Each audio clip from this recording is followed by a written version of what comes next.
आपण पाहत आहात भारतीय जनमत, आपला चॅनल। नमस्कार, मी मानसी रामकर। आपण पाहत आहात जनमत न्यूज। नजर टाकूया त्याच्या ठळक घडामोडींवर। महिलांचा T20 विश्वचषक यंदा खेळवला जाणार आहे। हा विश्वचषक बांगलादेशमध्ये होणार हे निश्चित होते, पण आता या विश्वचषकाचे सामने बांगलादेशमध्ये होणार नसून ICCने नव्या ठिकाणाची घोषणा केली आहे।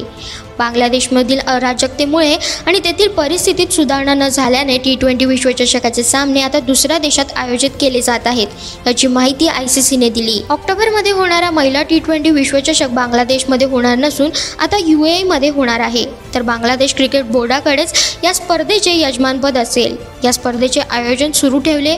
नुकत्याच झालेल्या ICC बोर्डाच्या बैठकीत याबाबत निर्णय घेण्यात आला आहे।